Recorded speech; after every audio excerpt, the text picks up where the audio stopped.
बड़ी तादाद के अंदर निकलता। हो गया। धन्यवाद। माननीय मंत्री जी।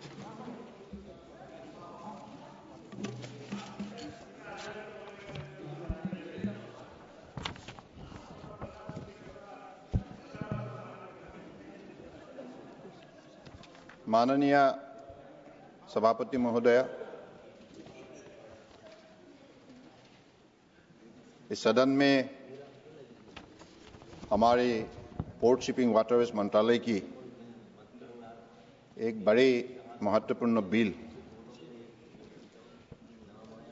पारित करने के लिए हमारे सम्मानीय सदस्यगण से मैं अनुरोध करता हूं और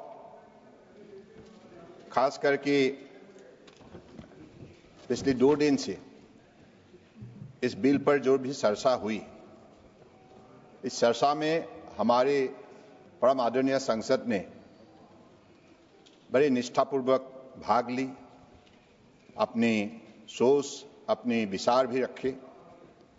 मैं उन सभी को विशेष रूप से धन्यवाद देता हूं। हमारे माननीय सांसद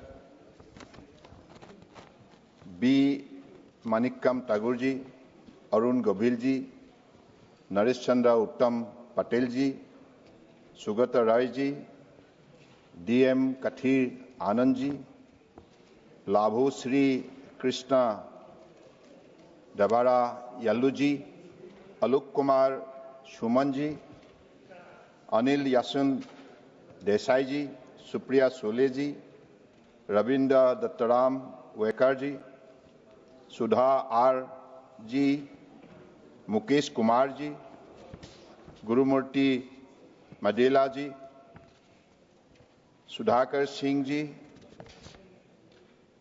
टंगेला उदय श्रीनिवास जी, राजाराम सिंह जी, नवास्कानी के जी, आनंद भादारुया जी, रानी श्री कुमार जी, एन के प्रमाचंदन जी, डी रवि कुमार जी, दर्शन सिंह चौधरी जी, कैप्टन ब्रियाटू फर्नांडस जी, के फ्रांसिस जॉर्ज जी, आप और हनुमान बेरो जी, आप इस सभी को मैं विशेष रूप से धन्यवाद देता हूं। आप सबको मालूम है, हमारे देश के आदर्शवादी नेता, दुनिया के सबसे लोकप्रिय नेता प्रधानमंत्री नरेंद्र मोदी जी के नेतृत्व में पिछले 10 साल में देश का विकास का गति तेज से चलने लगी है और ये देशवासियों ने भी गंभीर रूप से उपलब्धि की है, महसूस की है। और आज परम आदरणीय प्रधानमंत्री जी की मार्गदर्शन से, उनकी लिए हुए नीति के जरिए आज देश को एक नई शक्ति मिली है और देश की सभी जनता को साथ लेकर भारत को आत्मनिर्भर बनाने के लिए उन्होंने जो भी लक्ष्य तय की है, इसी लक्ष्य प्राप्ति के लिए भारत सरकार की हर मंत्रालय लगी हुई है। अलग अलग मंत्रालय के साथ हमारे पोर्ट शिपिंग वाटरवेज मंत्रालय ने भी मोदी जी के नेतृत्व में पिछले 10 साल में जो सफलता प्राप्त की है, इसका मैं एक छोटा सा नमूना पेश करना चाहता हूं, क्योंकि ये देश के लिए बहुत जरूरी है। मोदी जी हमेशा कहा करते हैं, without transportation there can not be transformation. और इसलिए आप सबको मालूम है, ये मंत्रालय देश का सबसे लार्जेस्ट ट्रांसपोर्टर है। हम EXIM cargo, coastal cargo, inland waterways के कार्गो कुल मिला के हम 95% एक्जिम कार्गो बाय वॉल्यूम और 70% बाय वैल्यू इस मंत्रालय हैंडल करते हैं। और देश का अर्थव्यवस्था को शक्तिशाली बनाने के लिए इस मंत्रालय का एक प्रमुख भूमिका है। और इसी बातों को गंभीर रूप से लेते हुए परम आदरणीय प्रधानमंत्री जी ने पिछले 10 साल में इस मंत्रालय को जिस हिसाब से मान्यता दी है और सहयोग की है, इसके वजह से आज इस मंत्रालय जाग उठा है। और पिछले 10 साल में क्या क्या सफलता हमने हासिल की है, एक छोटा सा नमूना मैं पेश करना चाहता हूं।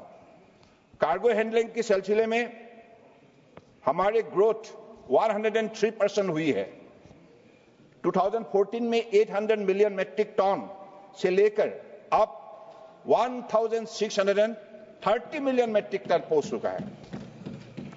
टर्न अराउंड टाइम, ये हमारी आंकड़ा नहीं है, ये world bank logistic performance index report बताते हैं कि ग्लोबल रैंकिंग हुई हमेशा तय करते हैं।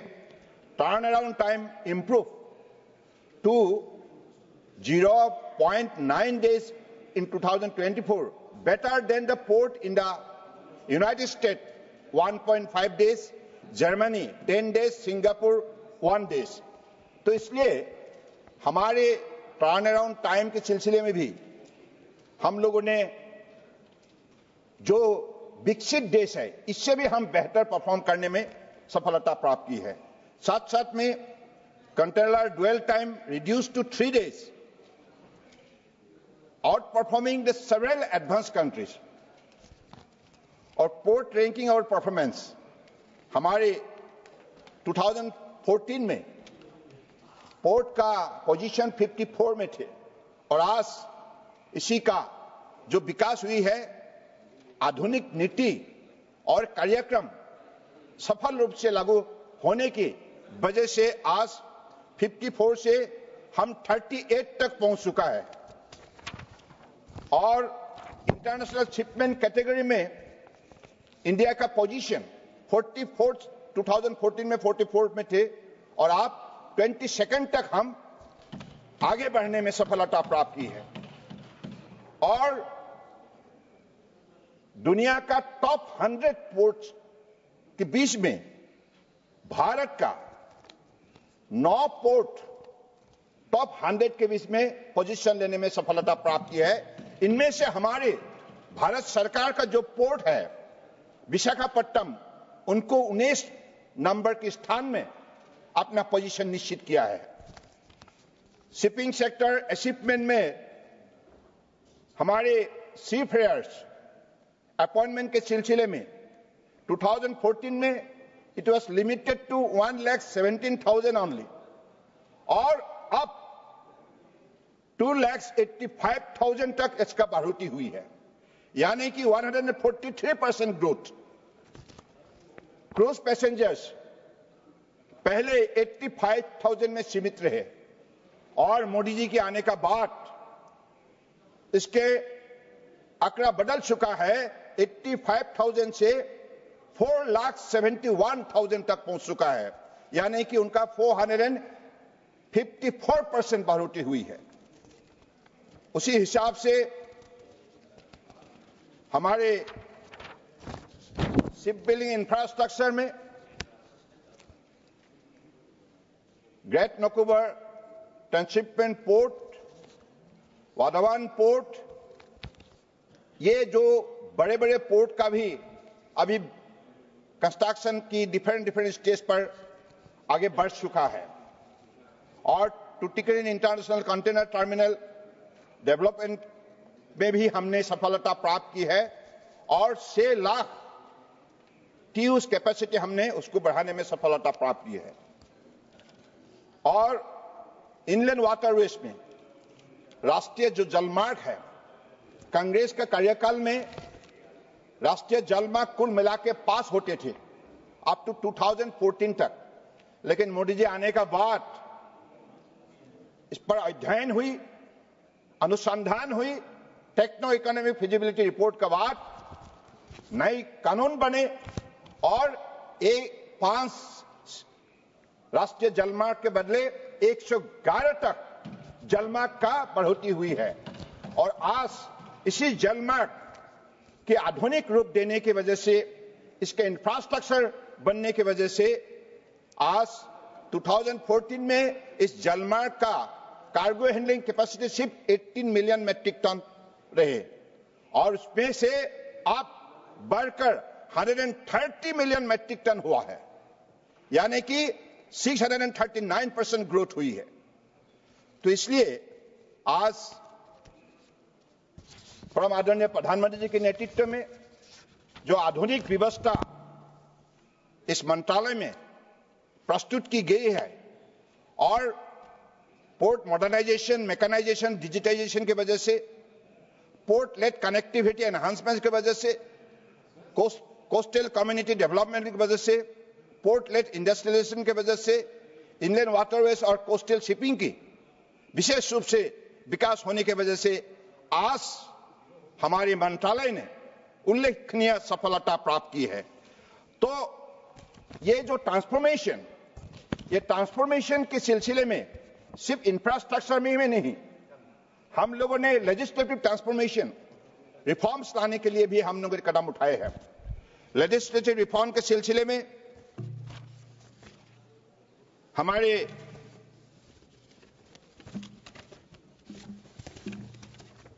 मंत्रालय की तरफ से मोदी जी के नेतृत्व में हमने मेजर पोर्ट अथॉरिटी एक्ट बनाए हैं, इनलैंड वेसल एक्ट 2021 बनाया है, रिसाइकलिंग ऑफ शिप एक्ट 2019 बने हैं और उसी हिसाब से इसी सेशन के दौरान merchant shipping bill 2014, coastal shipping bill अब जो चर्चा में है, और इंडियन पोर्ट बिल और carriers of goods by sea bill 2024 और बिल ऑफ लेडिंग 2024, इस सारे बिल को भी हम लोगों ने लेजिस्लेटिव रिफॉर्म के जरिए आधुनिक बनाने के लिए, बिजनेस फ्रेंडली बनाने के लिए और इस विशेष रूप से अपने विकास को गति देने के लिए ये जो लेजिस्लेटिव रिफॉर्म लाया गया है, इसके वजह से कैपेसिटी एनहांसमेंट हुई है और हम ग्लोबली और भी कॉम्पिटिटिव बन चुका है। तो इसलिए मैं कहना चाहता हूं कि आज ये जो कोस्टल शिपिंग बिल, इतना दिन तक कोस्टल में हमारे जहाज की गतिविधियां कम रहे, क्योंकि जो पहले से यहां जो कानून व्यवस्था रहे, ये कानून व्यवस्था से उसको प्रोत्साहित करने के लिए वो सुविधा थे नहीं। लेकिन मोदी जी आने का बाद मोदी जी ने कहा हर कानून को अध्ययन करना चाहिए और जहां जो कमजोरी है उसको बदलना चाहिए और आधुनिक रूप देना चाहिए ताकि हमारा कानून व्यवस्था भी कॉम्पिटिटिव बने। आज कोस्टल जोन में जो भी हमारा पोटेंशियलिटी है, पॉसिबिलिटी है, जो उसमें शक्ति बसा हुआ है, इसी शक्ति को सही दिशा पर उपयोग करने के लिए कोस्टल शिपिंग बिल लाया गया है और इसी कोस्टल शिपिंग बिल के जरिए हम क्या क्या इसमें लाभ उठा सकते हैं। कुल मिला के हमारे कोस्टल लाइन है 11,098 किलोमीटर और इससे एनवायरमेंटल सस्टेनेबिलिटी हो सकता है। कैसे? देखिए, coastal shipping emits approximately 15.6 gram of carbon dioxide per ton per mile. 15.6 gram carbon emission, carbon dioxide emission per ton per mile, और रेल में होता है 21.2 gram carbon dioxide per ton per mile और रोड में होता है 154.1 gram of carbon dioxide per ton per mile. So इससे आप अंदाजा लगा सकते हैं कि हमारी ये जो coastal shipping, this should be environment friendly, this will not create pollution, and ultimately it will enhance the green transport to achieve the blue economy on the vision of the Honorable Prime Minister Narendra Modi ji. तो इसलिए और logistic cost के सिलसिले में this is a very cost effective transportation. If you compare with other mode of transportation, coastal shipping में 20 पैसा से 30 पैसा पर टन पर किलोमीटर और रेल में 1 रुपया 20 पैसा से 1.5 रुपया पर टन पर किलोमीटर और रोड में 2 रुपया से 3 रुपया पर टन पर किलोमीटर, यानी कि this is cost effective national logistic policy के लॉन्च के समय पर माननीय प्रधानमंत्री जी ने यही आग्रह किया था कि देश का लॉजिस्टिक कॉस्ट को रिड्यूस करना चाहिए, डबल डिजिट से सिंगल डिजिट तक लाना चाहिए, ताकि हम अपने सारे mode of transportation farmers friendly बनाए, ट्रेडर्स फ्रेंडली बनाए, and it's become more financially feasible. So that is the way I believe the approach, entire approach was taken up. And आज हमारा model share of freight transport in India क्या है?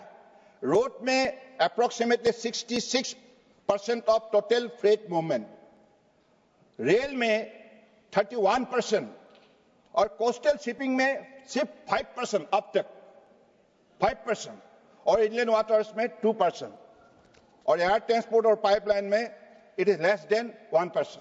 सो that is why to increase the model share of the freight transport, will have to make the coastal shipping more popular, and the commercial activity on the coastal shipping must be enhanced.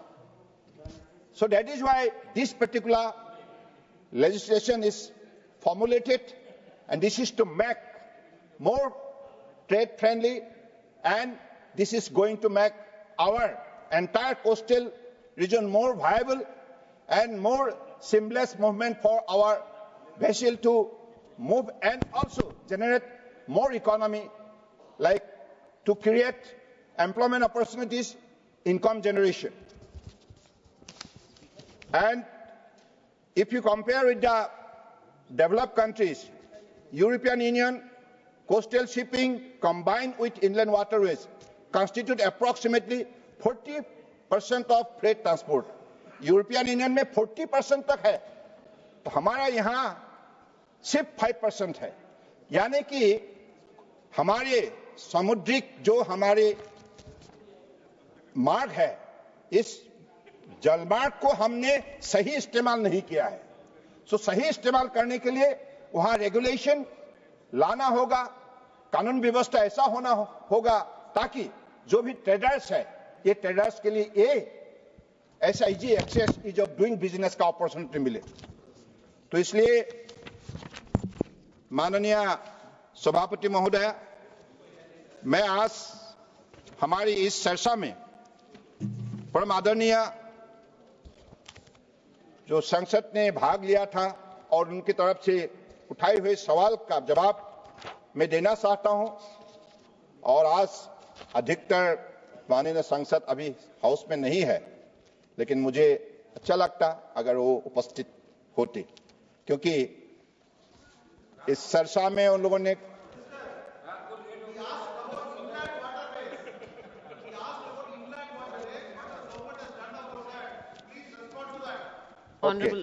Honorable Minister.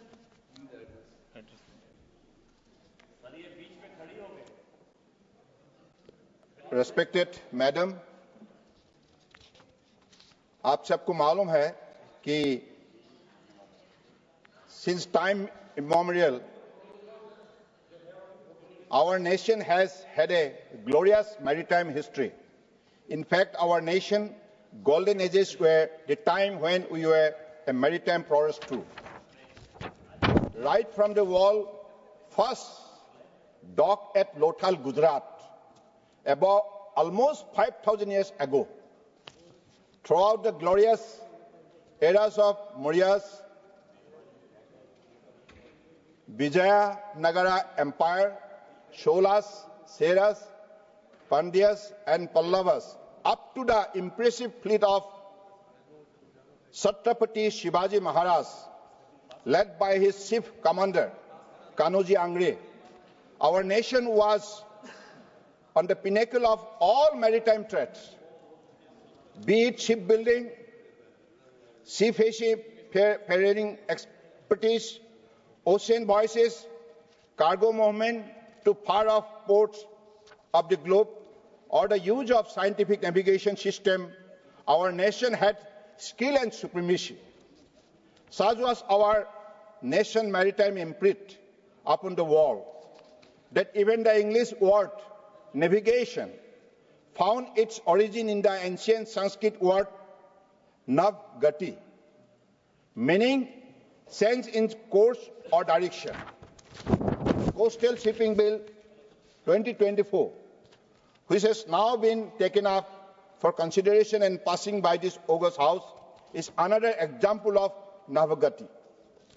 But this time, it signifies not change of direction, but course correction, to once again take a direction towards restoring and reviving India's ancient maritime supremacy by focusing on a sector which has been ignored since long, our coastal shipping. Most potential area of our nation. Respected Madam, we have a long coastline over 11,098 kilometers and more than 2.3 million square kilometers of exclusive economic zone. In spite of this massive coastal resource at our disposal, successive governments have since independence completely ignored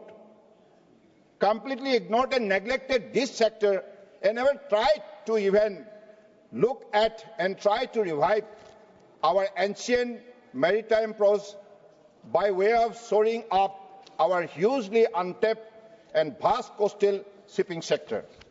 More than 15% of our nation population, or approximately 22 crore people, may be living in about 70 coastal districts of our nation.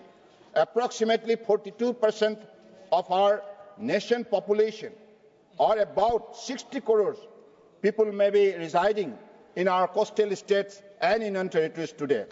Yet our model share of coastal shipping of about 6%, still very meager as compared to other maritime nations. Respected Madam, the law model share of coastal shipping has significant implication on increased congestion and pollution level on key land-based trade routes and high logistic costs. Maritime India Vision 2030 has estimated that we would be able to save rupees 9,000 crores to 10,000 crores in logistic costs annually if we achieve the target model share of coastal shipping. Coastal shipping is an economical as well as highly eco-friendly mode of transportation. We would also be able to meet our obligation under the international environmental treaties. If there is a substantial model shift of domestic transportation of cargo from road and rail to coastal shipping. Respected Madam, Coastal Shipping Bill 2024 is a very important legislation providing for a much-needed, exclusive, strategic and futuristic law for optimum utilization of our nation's immense untapped potential in coastal shipping. Coming to the issues raised by many of the honourable members, B. Manikam Tagore, D.M. Kathir Anand, Supriya Soleji, who participated in the discussion, one common issue which came up again and again was that of fishermen. By the concern regarding safety and security of fishermen, welfare of fishermen, concern regarding their livelihood, etc. I would like to mention that the Coastal Shipping Bill 2024, which has been introduced to consolidate and amend the law relating to regulation of coastal shipping, promote coastal trade, etc., keep out fishing from the definition of coastal trade. This is for your clarification. Purview of the bill is limited to issuance of license and regulation of foreign vessels engaged in coasting trade of India and vessels chartered by Indian entities. The question of licensing and regulation of fishing does not arise, as the bill specifically excludes the activity of fishing from its purview. This has been done since fishing activity and related matters are already being adequately governed and safeguarded by central as well as state legislation. I'd also like to mention that under the Sagarmala initiative of the Ministry of Port Shipping Waterways, The coastal community is considered as one of the key stakeholders. Ensuring their socio-economic well-being is considered as one of the major objectives. 81 coastal community development projects at a cost of rupees 11,572 crores have been undertaken for implementation, out of which many have been completed. Ministry of Rural Development and Ministry of Port Shipping Waterways are implementing convergent program for skill development of the coastal communities under Deen Dayal Upadhyay Gramin Kaushal Yojana Sagarmala Convergent Program. Thousands of coastal community people have been skilled under this program. 37 fishing harbour projects worth of rupees 6,540 crores are being implemented under the Sagarmala program, of which many have been already completed. Additionally, 5 fishing harbours adjacent to major port, namely Kochi, Chennai, Visakhapatnam, Paradip and Malad Bandar, have been sanctioned for modernization and upgradation. Honorable MP Sudhakar Singh and Dr. M. Khatir Anand had raised the issue of the fishermen and riverine community development initiative along the national waterways. Let me assure this House that this government has been giving a never before given focus for the development of our national waterways through transformational projects like Jalmarg Vikas Project and Art Ganga. Concerns were raised by Honorable MP Supriya Sule, Naresh Chandra Uttam Patel, Sugata Roy ji, Anil Yashan Desai ji about the centralization of powers in the hands of the DG Shipping. I would like to allay the apprehension of the Honorable MPs. There is no concentration of power with DG Shipping. DG Shipping is already the statutory administrator for merchant and coastal shipping in India, well within the bound of law, and there is no overreach in its statutory power in doing so. No additional new powers are proposed to be given to the DG Shipping under this bill.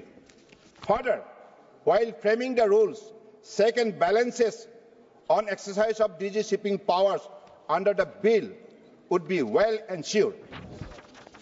On the issue of imposition of additional condition on vessel by DG Shipping, as raised by Honorable MP Rani Shivkumar, the region have to be recorded in writing, which will ensure that there is no discretionary use of power. DG Shipping powers to revocation and suspension of licenses are also subject to reasonable opportunity being given to be heard, which is in line with principles of national justice. As far as concern raised by Honorable MP Dr. M. Khatir Anand, Naresh Chandra Uttam Patel, Supriya Sule ji, regarding marine pollution owing to coastal shipping, all the obligations for mitigation of pollution are regulated by provision of the Merchant Shipping Act 1958, incorporated on the basis of international convention, which will also be applicable on vessels engaged in coastal trade and licensed under this bill. With regard to the issue of offences and penalties raised by Honorable MPs Sugata Roy ji, Supriya Sule ji, Anil Yaswan Desai ji, Anand Bhadwaria ji, under the bill, I would like to say that the same has been envisaged with the goal of decriminalization of commercial law needed for effective enforcement of its provision. It is important to provide penalties proportionate to the contravention as a deterrent. The revisions of penalties and offences for contravention is in line with the needs of the sector, and as the current law is more than 67 years old, it was necessary to update it to contemporary time. Regarding the applicability of clause of this bill on Indian vessel raised by Honorable MP N.K. Pramasandan, I would like to clarify that the phrase "save as otherwise provided" in clause 1(2) accounts for the fact that despite the general application not extending to Indian vessels, the obligation under clause 6 will be applicable to them. Concern regarding needs for promotion of Indian shipbuilding industry raised by Supriya Sule ji, Sugata Roy ji, Labhu Sri Krishna Dabariya ji, and T. Uday Srinivas ji, the empowering clause to the Director General of Shipping to issue license to foreign vessels after taking into consideration certain factors, including citizenship of the crew, building requirement of the vessel, is to ensure creation of more jobs for Indian seafarers and to promote shipbuilding in India. With a reference to the global best practices as mentioned by Honorable MP Ravindra Dattaram Wekarji, the bill has been drafted after a detailed analysis of the global best practices and dedicated laws of major maritime countries such as United States, Australia, European Union, Thailand, and China, among others. Accordingly, the provisions of the bill have been tailored based on the specific needs of the sector in India. Concerns were also raised about the bill undermining the role of state. This is very important. By Honorable MP Naresh Chandra Uttam Patel ji, DM Khatiri Anand ji, I want to assure this House that the Coastal Shipping Bill 2024 is firmly grounded in the spirit of cooperative federalism and does not encroach upon the jurisdiction of the state. Under clause 8(3), a committee is to be constituted to present the National Coastal and Inland Shipping Strategic Plan. Therefore, state and union territories will be equal partners in development and growth of the coastal shipping sector in India.